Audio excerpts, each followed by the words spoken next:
Welcome to Rooted Insights, a podcast for women in their second season of life who spent years caring for everyone else, kids, partners, work, households, holding it all together while quietly putting your own needs on the back burner. If you now find yourself wondering, what's next for me? What do I really want from my life now? And how do I start prioritizing myself without dropping everything else? You're in the right place. Hi, I'm Dr. Kelley, a health and well-being specialist and mind-body expert, passionate about blending grounded, science-informed practices into everyday life so we can better support our hardworking nervous systems, emotional well-being, and step more fully into our authentic selves. This is about remembering who you really are and how to live with more fun, wonder, and personal fulfillment in this beautiful next season of your life and beyond. And if you've been with me for our conversations on the nervous system and the power of pause, this episode is the next layer. Today, we're asking a really honest question. What are you saying yes to out of obligation or habit instead of truth? For so many mid-season women, the biggest strain on our nervous systems isn't just the workload, it's all the unspoken yeses. Yes to extra caregiving, yes to emotional labor, yes to your partner, yes to being the dependable one, yes to a neighbor, yes to helping your teenage or young adult kids navigate through a problem, yes to another to-do item for someone else, even when you're already running on empty. Today we're going to explore what emotionally intelligent boundaries actually are and why this second season of life can feel like a boundary reckoning, and how saying no, even gently, is one of the most powerful forms of self-care you have. If you can, take a slow inhale and slightly longer exhale as we begin, and just notice what happens in your body when you imagine saying no with authenticity and kindness. Developing healthy boundaries doesn't mean you wall yourself off from people and shut everyone out. It means you offer them a well-lit bridge to being around you in a way that prioritizes your self-care, your peace, well-being, personal energy, and your valuable time, so you can sustainably share and interact with others in a way that's more caring and personally healthy for you. We're not talking about cutting people off or barricading yourself away from the world, although it can sometimes feel like that's what you need. We're talking about compassionate lines that protect your time, energy, and emotional bandwidth so your giving for yourself and others can actually be sustainable. From a nervous system perspective, boundaries are one of the ways you keep your stress load within your window of tolerance. When you override your limits over and over, your system drifts towards burnout, either hyperarousal, which is irritable, anxious, or snappy, or hypoarousal, which is numb, checked out, and resentful. Boundaries are how you start saying to your own body, I hear your limits, and I'm going to honor them. I've got you. When you say yes in alignment with your capacity, your nervous system gets to experience safety. When you say yes while your whole body is a no, your system registers that as another small stress event. And midlife is such a natural boundary reckoning. You might be supporting aging parents, caring about adult or teenage children, navigating evolving marriages or partnerships, taking on bigger leadership roles at work, figuring out an entirely new career now that your kids have left home, or all of that at once. Often the strategies that got you here, the overgiving, people-pleasing, being the fixer, start to break down. Your nervous system simply can't carry everyone and everything in the same way anymore. It's not that you've become difficult, it's that your body is asking for a different pattern. For many women in their mid-season, exhaustion has felt safer than saying no. We've been socialized to be the reliable one, the fixer, the emotional hub. We get praise for being selfless, but rarely for being self-respecting. So when you start setting boundaries, it's completely normal for guilt to show up. Guilt is often just your nervous system reacting to a new behavior that doesn't match the old one. The one who always takes care of things and says yes. It doesn't mean you're doing something wrong. It means you're doing something different. And your mind loves what's familiar, not always what's healthiest. There can also be grief tied up in the act of setting new boundaries. Grief for the years you overgave, grief for the version of you that thought love meant always saying yes, and grief for relationships that only worked as long as you had no needs of your own to express. When you start honoring what's true for you, your energy, your limits, your desires, some dynamics will adjust beautifully, and some may shift or fall away. Both could be part of your growth in this season. You're not suddenly becoming selfish. You're reclaiming your humanity and giving your nervous system a chance to feel more grounded and honest.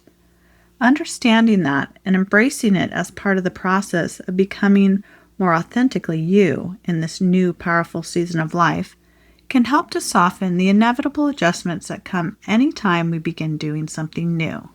And I'm not talking about this from some kind of perfect boundary mountaintop. I'm still actively practicing boundaries with my time, both in my work and with my friends and family, every single day. The funny thing about setting healthy boundaries is that the more you begin to do it and honor your body's hard no and yes, you'll find yourself faced with more and more situations that require this level of conscious awareness around what's truly important throughout the day. You begin to notice more of what you actually do and don't want to participate in, and where things are just no longer acceptable in your life. It's a bit of a Pandora's box once you open it up, but I promise it leads you to a deeper understanding of yourself and a healthier daily pattern and flow for your life. For years, I'd say yes or just take care of things because I knew I could probably do it more effectively or efficiently than my husband or kids. But then I'd find that at the end of the day, I never actually got the things I wanted to accomplish done for myself. And I was exhausted and depleted and sometimes feeling a little used. Now my edge is learning to say, yeah, I'd love to help, but I don't have the capacity for that this week. And trusting that my worth isn't tied to always being available. And sometimes it's simply, no, I'm not available, especially for invitations that don't feel aligned. Now my edge is learning to say, yeah, I'd love to help, but I don't have the capacity for that this week. And trusting that my worth isn't tied to always being available. And sometimes it's simply, no, I'm unavailable, especially for invitations that don't feel aligned or things I simply just don't want to do anymore. No explanation, just an unapologetic no. My nervous system feels the difference between a resentful yes and an honest no, and your system will too. So let's make this really practical. Here's a few simple scripts you can start playing with. You can adapt the wording to sound like you, but the structure blends care and clarity. So you can say things like, I care about you and I can't commit to that right now. Or, I'm not available for that, but here's what I can offer. Or, I need to think about that and get back to you. Or, that doesn't work for me, but I'm open to finding another solution. Or, thanks for thinking of me. I'm unavailable for that right now. You can even try these in low-stakes situations at first, declining a group chat, saying no to extra volunteering this month, or setting a time limit on a phone call. Your nervous system gets to experience, I set boundaries and I survived. The relationship didn't implode. Or, if that type of boundary ends up being a relationship deal breaker, then consider that as useful information and recognize it's time to move on, or that maybe the relationship or friendship wasn't what you thought it once was after all. Over time, setting healthy boundaries builds trust in yourself and creates new paths forward that your mind and body can relax around. Notice what happens in your body after you say one of these sentences. Do your shoulders drop a little? Does your breath move more freely? Those are small signs that your system is learning that boundaries can actually be regulating, not dangerous. So I want to invite you into a simple boundary audit this week. You can do this in your journal or just sit in a quiet moment before you get out of bed or at the end of the day. Think of one recurring situation where your resentment feels high and your energy drops. Maybe you get a tightness in your body or heaviness in your stomach when you think about doing it. It might be a weekly family gathering, a work request that keeps expanding, or being the default emotional support person for someone. Write one uncensored sentence or record a voice note saying what you wish you could say. The raw, honest version. For example, I'm tired of being the only one who plans everything. Or, I can't keep dropping everything every time you call. Just get it all out. Don't edit yourself. No one's going to see it. This helps release the emotional buildup so you can see and think more clearly around it. Then soften it into something a bit more compassionate around a boundary you could actually try. That might sound like, I love spending time together and I need other people to share the planning and hosting from now on. Or, I care about you and I'm not always able to pick up the phone right away. Let's plan a time that works for both of us. Or to a spouse or partner, I need you to start doing XYZ. I'm no longer available to take care of that. You're not diluting your truth. You're just delivering it in a way your system can tolerate and your relationships can potentially receive. Be prepared for it to feel unnatural at first. This is a learning process. Tweak and modify as you go and be gentle with yourself in the process. As we close, you might carry a few questions into a pause, a walk, or your journal. Where am I saying yes out of obligation instead of truth? What is one relationship or situation where my body consistently tightens before I say yes? And can I experiment with shifting the boundary around it? Or if my energy is a limited resource, what feels most worthy of it in this season of my life?